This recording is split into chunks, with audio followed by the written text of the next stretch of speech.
가정과 교회는 하나님께서 직접 세우신 공동체라고 지난 시간에도 말씀을 드렸습니다.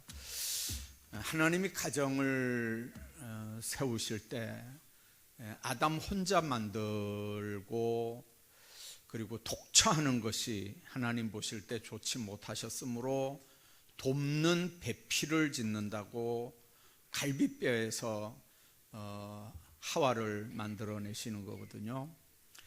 자, 가정은 아담 혼자 있을 때는 가정이 아니죠. 요즘 말로 하면 이제 남자 혼자 있어도 뭐라 그럽니까? 혼자 있는 가정을 혼자 먹는 밥, 혼자 먹는 술, 이렇게 해서 혼술, 혼밥하고 혼자 사는 거, 독처, 이렇게 해서 그걸 가정으로 이렇게 법적으로 지금 인정하려고 하지만, 그러나 남자 혼자 있는 가정은, 이제 아담 혼자 있는 가정은 하나님이 보실 때 좋지 못하다는 말은 이제 가정으로 불완전하다 그 말이죠.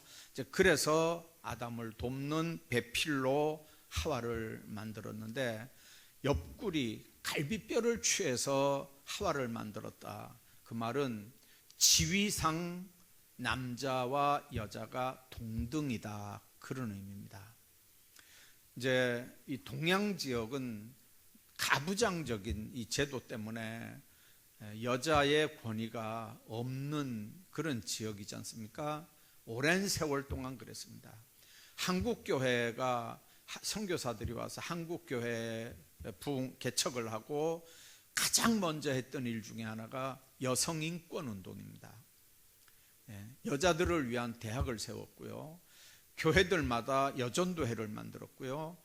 이렇게 여자들의 인권을 위해서 신경을 쓴 이유가 뭐냐면, 그 가부장제라는 게 성경적인 가르침은 아니거든요. 유교 전통이에요. 유교의 가르침이에요. 성경에서 볼 때는 다른 가르침이에요. 다른 이데올로기라고요. 그 가르침을 가지고 그게 머리에 이렇게 인이 박혀 있는 사람들이 교회 안에 들어와서도 성경을 읽고 예수 믿는다고 하면서도 똑같이 그 세상 권위, 세상적인 기준을 하나님의 기준보다 오히려 더 위에 두는 거예요. 그래서 유교의 가르침보다 하나님의 말씀이 이렇게 위에 있어야 이게 예수 믿는 사람들의 가치관 정립이 되는데, 이제 그렇게 안 하고 유교의 이렇게 가치관을 가지고 교회 안에 들어와서도 유교의 가르침대로 이제 남녀 관계를 생각하는 거거든요.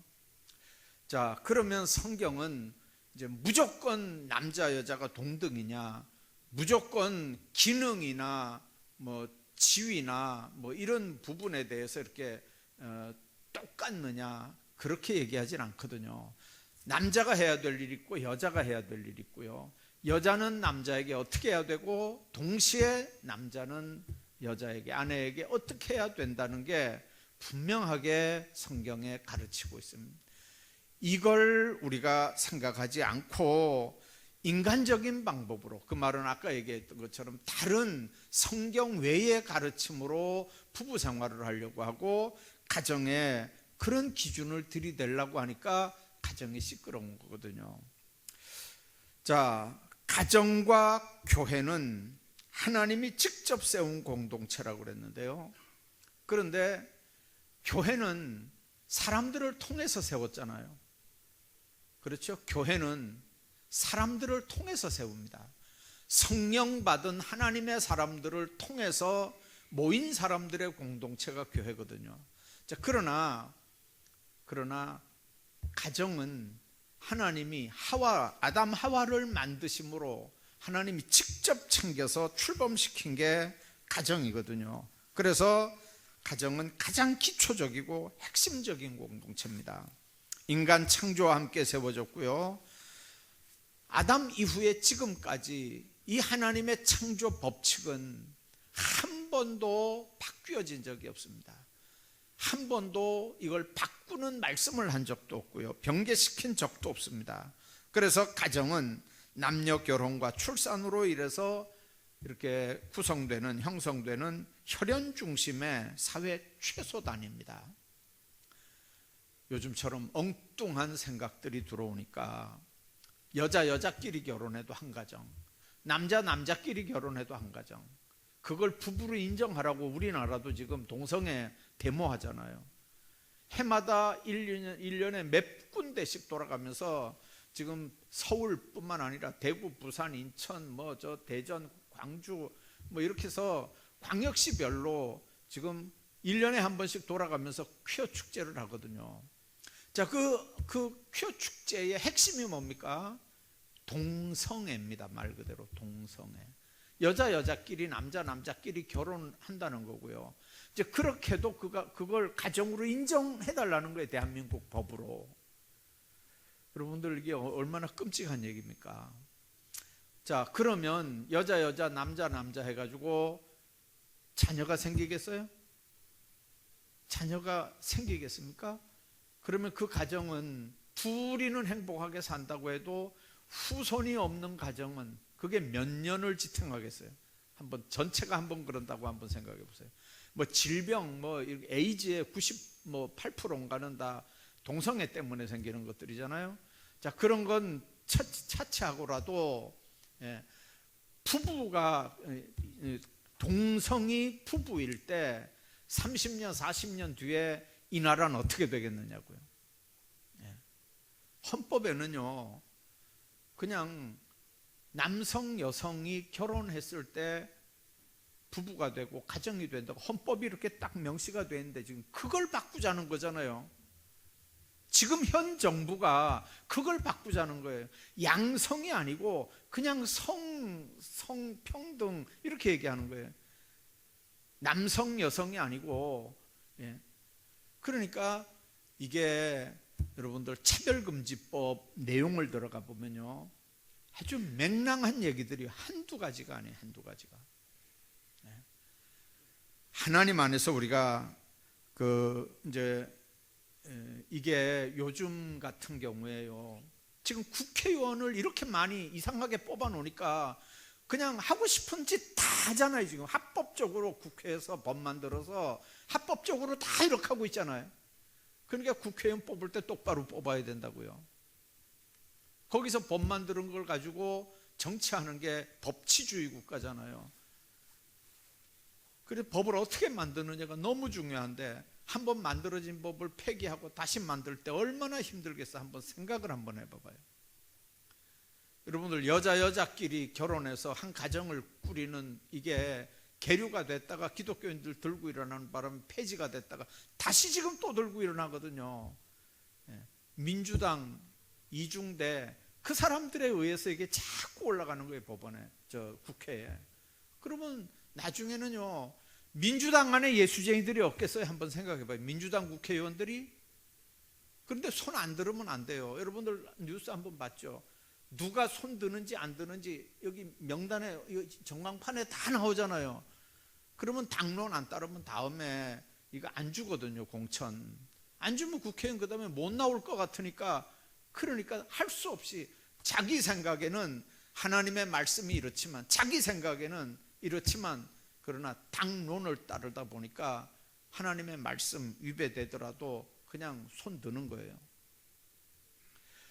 하나님 안에서 여러분들 아무리 세상이 바뀌어져도 성경이 뭐라고 얘기하는지를 우리가 알아야 크리스찬인 줄로 믿습니다. 가정은 제도 자체가 하나님이 설계했어요. 제도 자체가 남녀 결혼과 출산을 통해서 이루어진 혈연 중심의 사회 최소 단위가 가정이라는 거예요. 이건 하나님의 설계예요. 하나님의 재정이에요. 남녀 결합을 통해서 이루어지는, 이거는 가장 혈연적인 기본 단위가 가정이에요. 그렇기 때문에 이 가정이 똑바로 되려면요, 올바른 신앙, 다시 말하면 하나님의 영광을 위해 형성이 되고 생활하고 유지돼야 이 가정이 똑바른 가정들이 될 수 있고요, 가정의 창조자가 하나님이라면 온 가족들이 하나님을 믿고 하나님의 명령에 순종한다면 모든 가족들이 그 말씀 중심으로 하나 될 수밖에 없어요. 요즘에 부모들이 자녀들 이기는 가정 있나요? 가정들마다 잘 없어요. 왜 그러냐면요, 자녀들은 신식 교육을 받잖아요. 나이 많은 사람들은 옛날 교육 받은 사람들인데 이게 조화를 못 이루어요. 그 조화를 못 이루면 어른들이 옛날처럼 강압적으로 나갈 수 있느냐면 못 나가는 세상이잖아요. 그러니까 어른한테, 아이들한테 이길 부모들이 없어요. 결혼하는 것도 자기들 좋으면 그저 어른들은 그저 허락하는 수밖에 없고요. 모든 일들이 다 아이들 중심으로 돼가요. 자, 크게 한번 생각해 봐요. 정말 예수 믿는 가정에서 어른들이 자녀들한테 끌려가는 그게 똑바른 크리스찬의 가정이냐? 그거 아니거든요. 그 가정을 끌고 가는 건 어른 물론 아니에요. 그렇다고 아들입니까? 자녀들도 아니거든요.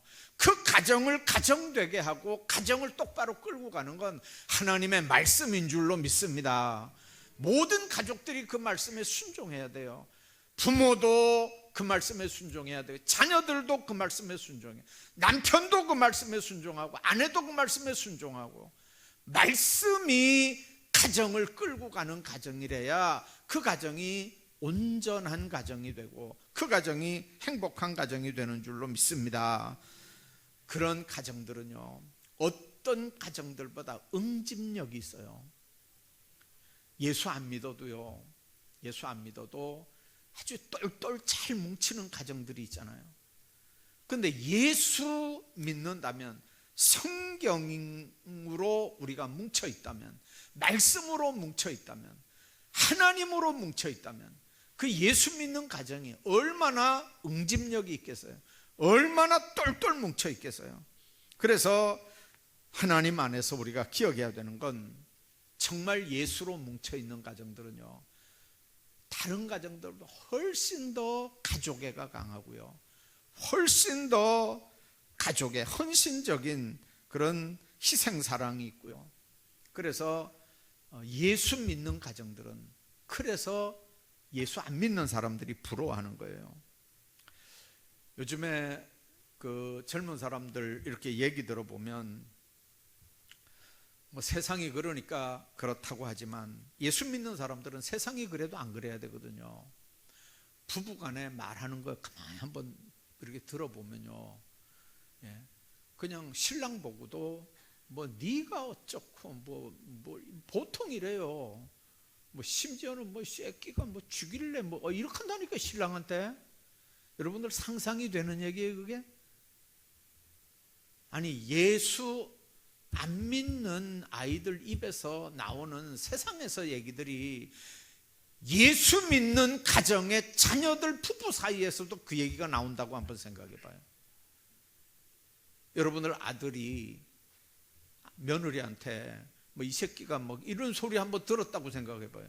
남편한테 네가 뭐 이렇게 하는 소리 한번 들었다고 한번 생각해 봐요. 여러분들 피가 얼마나 거꾸로 돌아가겠어요? 세상은 그렇다니까요. 예수 안 믿는 가정은 그렇다니까요.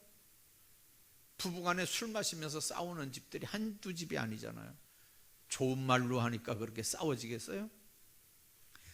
주님 안에서 행복한 가정, 정말 사회적으로도 건강한 가정이 되는 거거든요. 가정이 깨지는데 사회는 안 깨지겠습니까? 가정이 평안하지 못한데 세상은, 직장은 어떻게 평안해지겠습니까? 문제는 가정의 출발이 하나님께로부터 시작됐다면, 하나님의 축복받은 공동체라면, 가정에는 주님이 약속한 기쁨과 평강이 늘 있어야 되고, 거기에 주님 한 분만으로 만족하는 삶의 모습들이 늘 있어야 되는데, 왜 많은 가정들이 행복하기보다는 문제가 더 많고요, 부부는 사랑하는 것보다 부부 싸움으로 자꾸 이렇게 가고요. 통계에 이혼율이 전 세계에서 1등을 안 놓친 지가 벌써 한 10년째 돼가요. 전 세계에서 이혼율이 우리나라가 최고 높아요.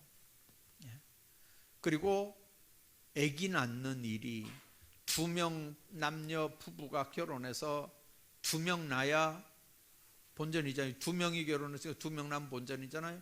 근데 1명도 안 되는 거예요. 지금 0.8이에요. 0.8. 한번 생각 한번 해봐봐요. 결혼은 하는데 아기는 안 나요. 1명 낳아도 50년 후에는 인구가 반으로 줄어드는 거잖아요, 계산상. 근데 1명도 안 나요. 0.8 뭐 2인가 3인가 그렇다니까 0.8 되면 나중에 이 나라 어떻게 되겠어요? 한번 생각 한번 해봐봐요. 하나님 안에서 가정 문제가요, 이게 무슨 돈 몇 푼 무슨 GNP가 얼마냐, GDP가 얼마냐, 이게 지금 문제가 아니고요. 기본적으로 가정이 똑바로 돼야 이 나라와 민족이, 이게 기초가 똑바로 되는 건데, 돈 몇 푼 이거 신경 쓰다가 요즘에 젊은 사람들이 결혼 생활을 못해요. 결혼을 못해요. 예.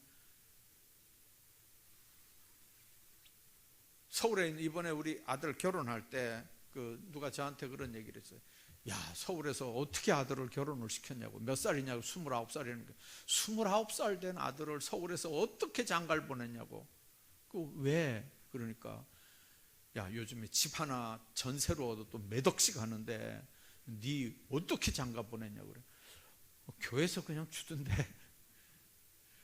교회 사택에 그냥 들어갔으니까. 그러니까 이야, 그게 만일 그렇게 안 되면 엄두를 못 내는 거예요. 한번 생각을 한번 해봐봐요. 그러니까 결혼을 못 하는 거예요. 서울에서 아무리 많이 받아도 대학 졸업하고 얼마 받겠어요? 한 3, 400 받겠어요? 그거 3, 400 받아가지고 얼마를 모아야 3억, 4억 돼야 새빵이라도 들어가겠어요? 한번 생각을 한번 해봐봐요. 그러니까 장가를 가겠어요? 어떻게 해서 결혼을 해도 자기들 몸뚱아리도 못 관리하는데 무슨 자녀들을 낳겠어요?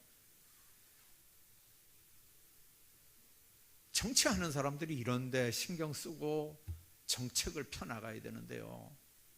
하여튼간 나라 돌아가는 거 보면 너무 답답한 거예요. 너무 답답한 거예요. 그러니까 여러분들이 나라와 민족을 위해서 기도할 때요, 가장 근본적인 부분들이 이런 부분들이라니까요. 하나님 안에서 가정의 출발, 이게 하나님께로부터 나왔다면 하나님의 축복받은 공동체가 지금 이렇게 변해가면 안 되잖아요. 이렇게 변해가면. 왜 많은 가정들이 행복하기보다는 이혼을 하고 아예 그런 것 때문에 결혼도 안 하고 이렇게 사는 이유들이 뭔가? 남편은 아내 사랑하고 아내도 남편 사랑하는 마음이 있는데 그 싸움이 일어나는 건 이제 뭐 때문에 그런가? 우리가 자존심 때문에 그런다 그러지만 그 자존심을 도구로 역사하는 영적 존재가 있는 거 여러분들 아시잖아요. 하나님 안에서 우리가 생각해야 되는 건, 행복한 가정은 첫째는 하나님의 주권 아래에 있다는 걸 우리가 기억해야 됩니다. 아담을 만드신 분도 하나님이시고, 그리고 잠들게에서 갈빗대를 취해서 하와를 만드신 분도 하나님이시거든요. 자, 그러니까 하나님께서 가정에 축복했다 할지라도 하나님 안에 그 말씀 순종하고 복종하며 지도받을 때 행복한 거지, 축복 받았다고 할지라도 그 축복하시는 하나님 떠나버리면, 그 말씀을 떠나버리면 하나님이 축복한 게 나하고는 상관없는 게 된다고요. 아담 한번 보세요. 아담에게 하나님이 그랬죠. 동산 중앙에 있는 저 나무, 선악 알게 하는 나무 열매 먹지 말아라. 그 명령할 때 하와는 어디 있었을까요? 하와는 없었어요, 아직요. 아담이 하나님에게 직접 들은 얘기가 그 얘기였다고요. 자, 그랬으면 아담이 하와한테 나중에 얘기했겠죠. 자, 하와가 하나님 앞에 직접 받진 않아도 남편을 통해서 받았다는 말은 하나님 앞에 직접 받은 거하고 똑같은 거예요. 남편을 통해 받았으면. 자, 그런데 이제 뱀의 꼬임을 받고 그걸 먹어요. 보암직도 하고 먹음직도 하고 얼마나 탐스럽게 생겼는지요. 자기도 먹고 남편에게 그걸 먹게 했어요. 자, 그럴 때 우리가 한번 생각해 봐요. 하나님의 명령, 하나님 안에서 사는 사람들은 뭘로 그걸 보게 되냐면, 동산나무, 동산 중앙에 있는 선악을 알게 하는 나무 열매가 있으면 하나님 명령 순종한 거고 하나님 안에 사는 거예요. 그게 증거예요. 동산 중앙에 나무 열매가 있으면 아담 하와가 하나님 명령 지킨 증거라고요. 그게 하나님 안에서 사는 증거고요. 근데 동산 중앙에 있는 나무 열매가 없어졌다. 그렇게 되면 아담 하와가 불순종했다는 증거예요. 그게요. 하나님 떠났다는 증거예요. 하나님 말씀 순종 안 하며 산다는 증거예요. 그게요. 그러니까 삶의 자리에 하나님과 나와 맺은 언약의 징표가 뭔지를 가정들마다 여러분들 보셔야 돼요. 그게 있으면 말씀 지키고 사는 거고, 그게 있으면 하나님 안에 사는 건데, 그 징표가 없어져 버렸으면 난 말씀 불순종한 거고 난 하나님을 떠나 사는 거예요. 그 말은 내 삶에 하나님의 주권을 인정하며 사느냐, 주권을 인정하지 않으며 사느냐 하는 기준이 바로 그게 되는 거예요. 하나님 안에서 하나님이 주신 명령을 어떻게 받아들이고 그 명령에 순종하는가, 그걸 우리는 하나님의 주권으로 알아서 순종할 때 어떤 사탄, 뱀이 유혹을 해도 끄떡하지 않지만 그 하나님의 명령이 가볍게 여겨지고 그 하나님 안에서 살지 못하게 되면 언제든지 뱀의 소리가 훨씬 더 설득력 있고 뱀의 소리가 훨씬 더 지혜롭게 들리거든요. 그러니까 먹는 거예요. 하나님의 명령, 하나님의 말씀이 더 권위가 있다면 그 말씀 따를 거 아니에요. 근데 그 말씀보다 뱀이 더 설득력 있게 얘기하는 거예요. 뱀의 소리에 더 유혹을 받는 거예요. 그러니까 거기 넘어가는 거거든요. 여러분들, 뱀은 그게 본칙이 그거예요. 그러나 거기에 넘어가는 하와 아담은 하나님을 떠난 사람들이 돼버리고 마는 거예요. 가정의 행복 조건은 바로 그거거든요. 창세기 2장을 여러분들이 한번 보십시오. 창세기 2장으로 갑니다. 16절 17절을 한번 보겠습니다. 창세기 2장 16절 17절 같이 한번 봅니다. 시작.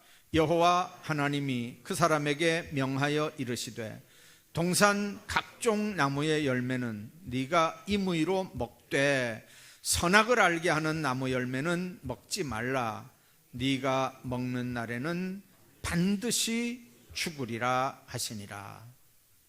이 반드시 죽는다는 말은요, 영의 기능이 상실돼서 영이신 하나님과 영적인 관계가 끊어진다는 의미예요. 숨을 쉬어야 사는데 하나님 안에서 교통하고 살아야 되는 이 관계가 끊어져 버리는 거예요.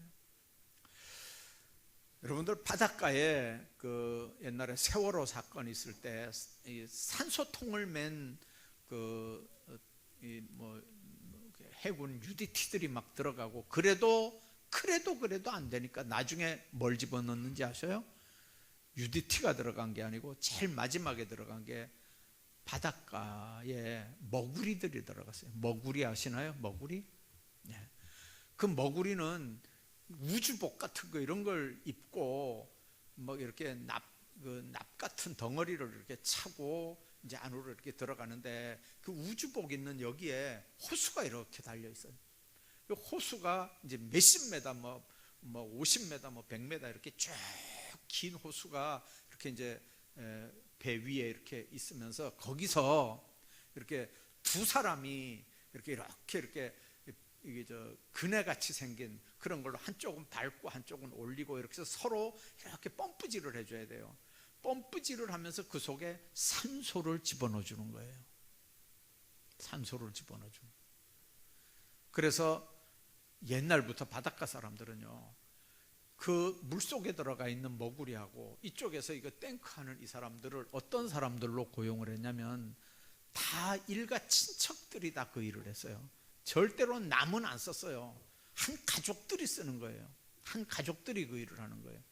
왜 그렇습니까? 나쁜 맘 먹고 잠깐이라도 이거 안 저어주면 산소가 못 들어가니까 죽는 거예요, 그 안에서. 네? 여러분들, 하나님과 인간 사이에 영적인 교통이 끊어지면 죽어요. 뭐 아무리 똑똑해도 소용없어요. 아무리 능력 있어도 소용없어요. 하나님과 인간과의 관계가 끊어지면 그건 죽는 거예요. 여러분들, 요한계시록에 보면요, 사대교회 이야기할 때 살았다고 하는데 실상은 죽은 자라고 책망하는 얘기 나오죠. 겉으로 보기엔 살은 것 같아요. 근데 실상은 죽은 자라는 거예요. 여러분들, 교인들의 영적 상태를 한번 가만히 한번 보세요. 숨 안 쉬고 사나요? 숨 안 쉬고 산다는 거 거짓말이거든요. 그래도 자긴 살았다고 큰 소리 치는 거예요. 아니요, 죽었어요.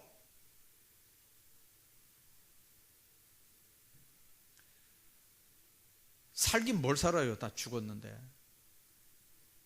숨 안 쉬면 어떻게 살겠어요? 하나님과 교통 안 하는데 뭘 어떻게 살아요? 말씀을 먹나요? 숨을 쉬나요? 기도를 하나요? 아무것도 안 하는데 뭘 어떻게 살아요? 입으로 살았다고만 하면 사는 건가요? 하나님과 인간과의 관계는 그래요. 교통함이 없으면 죽는 거거든요. 하나님과의 행복한 조건, 각종 나무 열매는 네가 임의로 먹되 선악을 알게 하는 나무 열매 먹지 말아라. 먹는 날에는 반드시 죽으리라. 옛날 성경에는 정령 죽으리라, 분명하게 죽는다 그랬죠. 자, 또 하나 생각해야 되는 게 있어요. 3장으로 와서 1절 한번 보십시오. 1절을 한번 봅니다. 그런데 뱀은 여호와 하나님이 지으신 들짐승 중에 가장 간교하더라 그랬습니다. 간교하니라. 뱀이 여자에게 물어 이르되 하나님이 참으로 너희에게 동산 모든 나무 열매를 먹지 말라 하시더냐? 여러분들, 뱀이 하나님이 아담에게 먹지 말라고 한 거 알까요? 모를까요? 알지요. 알면서도 뭐라고 합니까? 하나님이 참으로 너희에게 동산 모든 나무 열매를 먹지 말라 하시더냐? 이게 무슨 물음이에요? 간교한 입에서 나오는 물음이에요. 그러니까 여러분들, 우리가 사람과 사람 사이에 대화할 때도요, 잘 들어보셔요. 이 간교한 사람들은요, 몰라서 묻는 게 아니에요. 몰라서 뭘 묻는 게 아니라, 몰라서 묻는 게 아니라 간사하고 교활해서 그래서 묻는 거예요. 간사하고 교활한 건요, 마귀의 본성이에요. 마귀가 쓰는 사람들은요, 어디든지 있어요. 정치판 한번 보세요. 간사하고 교활하잖아요. 자, 뱀이 그 여자에게 물어 이르되 하나님이 참으로 너희에게 동산 모든 나무 열매를 먹지 말라 하더냐? 이 어리석어 빠진 여자가 뱀에게 뭐라고 말합니까? 동산 나무 열매를 우리가 먹을 수 있으나 동산 중앙에 있는 나무 열매는 하나님의 말씀에 너희는 먹지도 말고 만지지도 말라, 너희가 죽을까 하노라 하셨느니라. 여러분들, 법원에 가면요, 진술서라는 걸 써요. 이제 경찰에 가면. 얘기는 들어보셨죠? 써본 사람 있는지 모르겠는데 저도 얘기만 들어봤어요. 아니, 똑같은 걸 왜 그렇게 반복해가지고 계속 진술서를 계속 써오라 건데요. 근데 처음에 쓸 때는 이제 정신 차리고 쓰는 거예요. 어지간한 얘기는 숨기고 쓰는 거예요. 어지간한 얘기는 안 하고 좋은 얘기만 쓰는 거예요. 근데 몇 번을 10번이고 20번이고 막 100번이고 막 이렇게 쓰다가 보면 그 중에 한 문장, 두 문장씩은요, 처음에 정신 차리고 쓸 때는 안 썼던 얘기가 50번, 100번 막 쓰다가 보면 한 줄씩 한 단어씩 막 섞여 나온다는 거예요. 거기에 섞여 나. 그런데 그 검사들은요, 그걸 가지고 물고 늘어지는 거예요. 그러면 결국 나중에 자기 입으로 줄줄줄줄 다 토해낼 수밖에 없도록 만들어. 이 진술서가 그런 거예요. 진술서가. 하와가 하나님 시켜주는 말, 정령 먹지 말아라 그랬다, 요렇게만 했으면 어떻게 됐을까요? 그리고 그 다음에 얘기하면 사탄아 물러가라 이랬으면 딱 끝날 거 아니에요. 그런데 엉뚱한 얘기하는 거예요.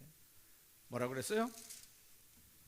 하나님 말씀에 너희는 먹지도 말고, 먹지 말라, 정령 먹지 말아라, 정령 죽을까 한다. 그랬으면 딱 되는데 만지지도 말아라, 너희가 죽을까 하노라. 이렇게 이제 하나님 앞에 받은 말씀이 변질이 되는 거죠. 플러스가 되는 거죠. 그러니까 뱀이 뭐라 그러죠? 여자에게 이르되 너희가 결코 죽지 아니하리라. 절대 안 죽는다는 거예요. 하나님의 말씀은 절대 죽는다는 거고요, 뱀의 말은 절대 안 죽는다는 거예요. 그러면 하와가 갸우뚱할 거 아니에요. 하나님은 정령 죽는다 했는데 뱀은 죽을까 하노라 이러니까 안 죽는다고 하니까, 자, 그런데 뱀이 5절에 보셔요. 너희가 그것을 먹는 날에는 너희 눈이 밝아져서 하나님과 같이 되어 선악을 알 줄 하나님이 아심이니라 그랬어요. 자, 영의 기능이 감추어지고 육신의 기능이 깨어나면서 자신들의 몸이 벌거벗은 것을 알게 됐고요. 그런데 그때 이제 부끄러움과 두려움을 느끼게 되는 거죠. 그 전에는 부끄러움도 그리고 두려움도 안 느껴도 되는 이제 그런 상황이었는데, 눈이 밝아져서 선악을 알 줄 아는 이 일 때문에 이제 이런 문제가 생겨지는 거거든요. 자, 절대 죽지 않는다. 그걸 먹는 날에는 너희 눈이 밝아져서 하나님과 같이 돼서 선악을 알 줄 하나님이 아는 거다. 여러분들, 행복을 파괴하는 사탄의 유혹이 바로 이렇게 시작이 됩니다. 자, 근데 3장 6절을 한번 보십시오. 여자가, 같이 봅니다. 시작. 여자가 그 나무를 본즉 먹음직도 하고 보암직도 하고 지혜롭게 할 만큼 탐스럽기도 한 나무인지라. 여자가 그 열매를 따먹고 자기와 함께 있는 남편에게도 주매 그도 먹은지라 그랬어요. 자, 여러분들, 남편을 돕지 못하고 남편에게 해를 끼친 하와의 행위를 한번 보십시오. 아담 가정에 부부간에 문제가 생기는 첫 번째 이유가 뭡니까? 그게 바로 하나님의 말씀을 등한히 여긴 걸로 시작이 됩니다. 하나님의 말씀, 아담과 하나님의 말씀 사이에 사탄이 들어올 수 있는 말미를 준 거죠. 틈을 준 거예요. 틈을 준 거. 하나님 안에서 사람과 사람 사이도 그렇잖아요. 어떤 사람이 와서, 어떤 미국의 어느 교회에서 실제 있었던 얘기예요. 아주 시끄러운 교회였는데요, 어느 목사님이 부임을 하셨어요. 이 목사님이 법대를 나오고 나중에 이제 신학을 공부하신 분인데, 이제 법대 나와서 변호사 사무실에 일을 좀 했던 목사님이었던가 봐요. 부임을 딱 했는데 아니나 다를까 어떤 교인이, 중직자가 목사님한테 찾아온 거예요. 목양실에 찾아와가지고 목사님 말씀드릴 게 있습니다. 그랬더니 목사님이 잠깐만요 그러면서 일어나서 자기 서재에서 이렇게 책을, 시꺼멓게 생긴 책을 하나 이렇게 딱 꺼냈어요. 그 책을 딱 펴놓고 뭐라고 그랬냐면, 지금부터 성도님이 하시는 얘기를 제가 여기다가 내용을 요약해서 메모를 하겠습니다. 끝난 다음에 이렇게 확인하시고 여기 사인을 해 주셔야 됩니다.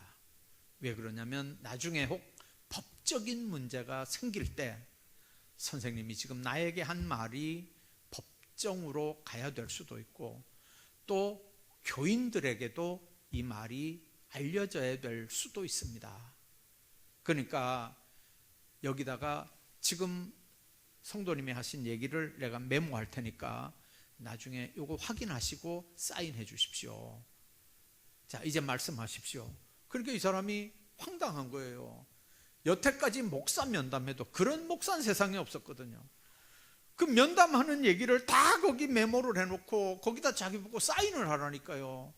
그리고 나중에 이게 법적인 문제가 될 수도 있고, 이게 문제가 되면 나중에 교인들한테도 다 이렇게 얘기할 수밖에 없는 상황이다. 나는 이 공적인 입장으로 이걸 수행할 수밖에 없다.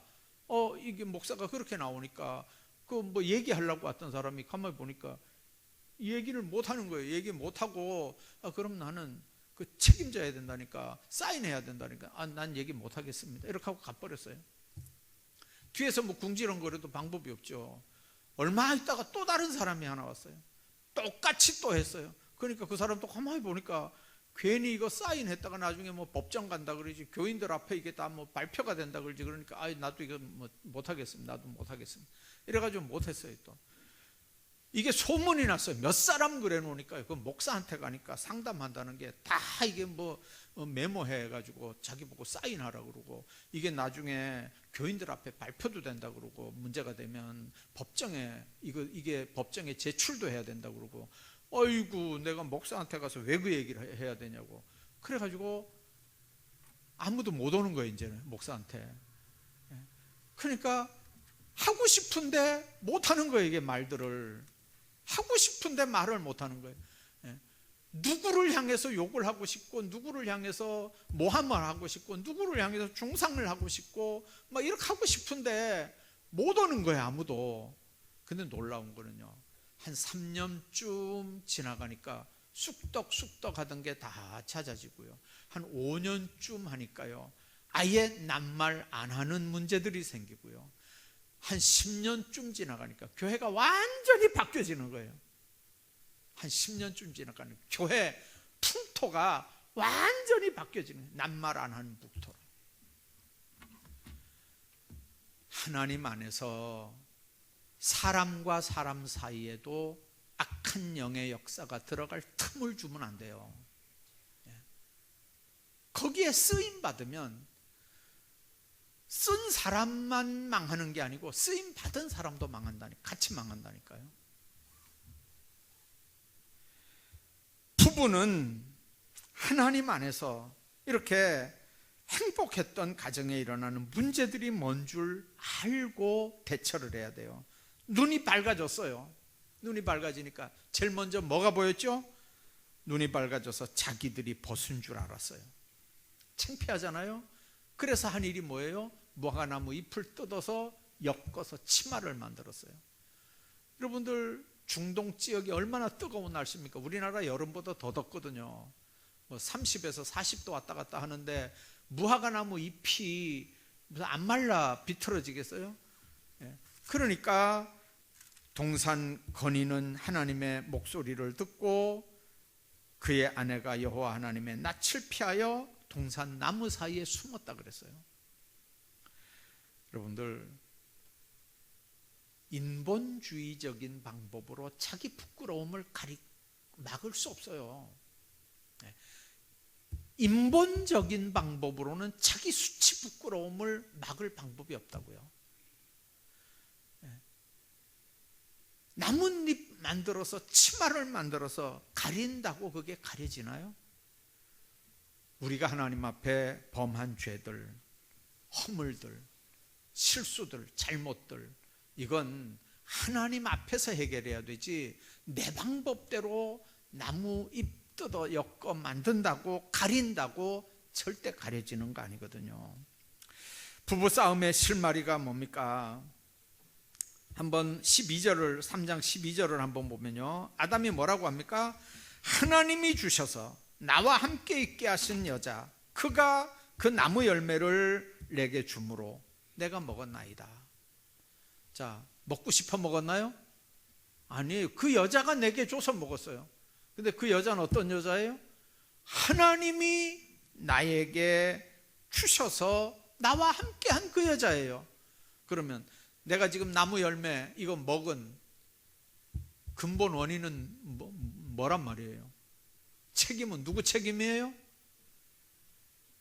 여자가 먹으라 그래 먹긴 했지만 그 여자는 하나님이 주셔서 했으니까 이 나무 열매 먹은 책임은 누구 책임이에요? 결국 하나님 책임이라는 거예요. 여러분들, 부부 싸움의 실마리는요, 내 탓이다 하면 끝나는 거예요. 내 탓이다 하면 끝나는데 그게 네 탓이다가 아니고 결국은 이게 하나님 탓까지 올라가는 거예요. 가정의 모든 문제는 그래요. 부부 싸움의 문제도요, 잘 들으세요. 부부가 싸울 수 있죠. 부부가 싸울 수 있는데 예수 안에 있는 부부들은요, 그래 내가 잘못했다 그러면 나도 뭐 잘한 거 없다 이렇게 하고 얼마든지 끝나요. 부부 간에만 서로 공격이 되면, 분위기가 되면 끝나요. 근데 이게 대상이 하나님께로 가면요, 이 부부는 회복 못해요. 잘 들으셔야 돼요. 부부 간의 갈등은 부부까지는 둘이 해결할 수 있다고요. 그러나 이 문제가 손가락이 하나님께로 향해지면 이 부부는요, 절대로 존재할 수 없어요. 자, 문제는 모든 가정에서 일어나는 실마리가 뭐냐면 결국 하나님의 말씀을 어긴 거잖아요. 하나님의 말씀을 생각하지 않고 사는 거잖아요. 하나님의 말씀 없이 사는 거잖아요. 자, 그런 가정이 하나님의 주권 아래 있을 리가 없죠. 하나님의 가정의 안정과 평화를 보장해 주는데 하나님 없으니까, 하나님의 말씀이 없으니까 그 가정이 절대로 존재할 수가 없죠. 자, 뿐만 아니라 하나님은 가정의 평화를 위해서 부부의 질서를 정하셨어요. 하나님은 어지러움의 하나님이 아니거든요. 부부의 질서에 있어서 남녀 차이가 있어요. 남자가 아무리 대단해도 아기를 낳을 수 있는 건 아니잖아요. 그렇죠? 요즘엔 세상이 좋아서 여자들도 다 직장 생활하고, 어느 집은 여자가 나가서 직장 생활하고 남자는 집에서 아기 보는 집도 꽤 많아졌어요, 요즘에는요. 자, 이제 그런 사회 구조가 이렇게 바뀌어졌지만 여자가 할 일이 있고 남자가 할 일이 있고 사실은 따로따로 있거든요. 기능이 달라요. 아까 얘기했잖아요. 아무리 남자가 대단해도 아기를 잉태할 수 있는 일은 아니거든요. 남자는 기능상의 차이라고요. 자, 가정의 질서는 하나님께서 정하신 거기 때문에 이거 지켜도 그만 안 지켜도 그만 아니에요. 아내는 남편에게 복종해라, 이게 하나님의 법이에요. 거기 단서가 있나요? 여자가 돈 많이 벌으면 목소리가 더 커도 된다, 순종 안 해도 된다. 여자가 더 똑똑하면 얼마든지 남자 거느리고 살아도 된다. 말 안 들으면 욕도 해도 되고, 요즘에 두들겨 맞는 남자들이 그렇게 많대요. 그래도 된다. 그런 성경이 어디 있어요? 여러분들, 세상에 아무리 뒤죽박죽이 돼도 하나님의 말씀만 똑바로 서 있으면요, 남자가 설 자리 남자가 서 있고 아내가 설 자리 아내가 서 있고, 그거 보면서 자식들은 자식들 설 자리 자식들이 서 있게 되는 거거든요. 부부간에 맨날 싸우고 그렇게 하면요, 그 두들겨 맞는 아내, 그 집에 딸이 있으면 절대 딸 시집 안 가려고 해요, 요즘 같은 세상에는요. 직장 든든하면 뭐하러 시집 가겠어요? 시집 가면 자기 엄마처럼 살 텐데. 그러면 시집 안 가는 거죠. 남편이 죽어라고 돈만 벌어다 놓고 집에서 냉대 받고 왕따 당하고 그렇게 사는 아버지 보면서 아들이 왜 장가 가려고 그러겠어요, 힘들게. 그러니까 부모들이 하나님 앞에 어떻게 사느냐, 그건 자녀들에게 너무 중요한 거예요. 가정의 질서가 깨지면 다 깨지는 거예요. 다 깨지는 거예요. 그런 자식들이 나중에 만일 학교에 간다, 선생 알기를 우습게 알거든요. 그런 아이들이, 부모 알기를 우습게 아는 아이들이 교회 온다, 교회 어른들 알기를 우습게 아는 거예요.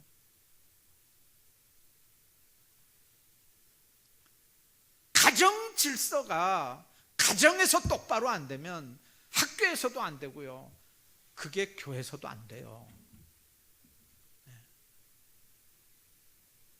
교회도 질서가 똑바로 세워져야 교회가 편안해지거든요. 한번 보세요. 교회 질서가 깨지는 건 물론 사탄의 역사일 수 있어요. 그러나 어떤 사탄이 어떤 사람들을 도구로 어떻게 쓰느냐, 어디서부터라고요? 가정, 배경서부터 우리가 생각해야 돼요. 중요한 얘기예요. 가정교육이 그래서 중요한 거예요. 부부간의 관계가 그래서 중요한 거고, 부모 자식 간의 관계가 그렇게 중요한 거예요. 오늘도 이 말씀들 마음속에 생각하면서 하나님은 가정의 평화를 위해서 부부간의 질서를 정하셨는데, 절대로 남편은 아내 사랑해야 되는데 어떻게 사랑해야 되냐면 예수님이 교회를 사랑한 것처럼 남편도 아내 사랑하라는 거예요. 자기 몸처럼 사랑하라는 거예요.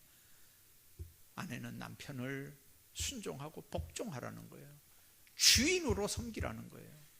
가정의 질서가 그렇게 돼야 그 가정이 행복한 가정, 그 말씀이 떠나지 않아야, 그 말씀 버리지 않아야 하나님이 함께하는 가정이고, 거기서 자라는 자녀들이 형통한 삶을 사는 가정이 되는 줄로 믿습니다. 오늘도 여러분들 가정에 주의 은혜와 복이 풍성하기를 주의 이름으로 축복합니다.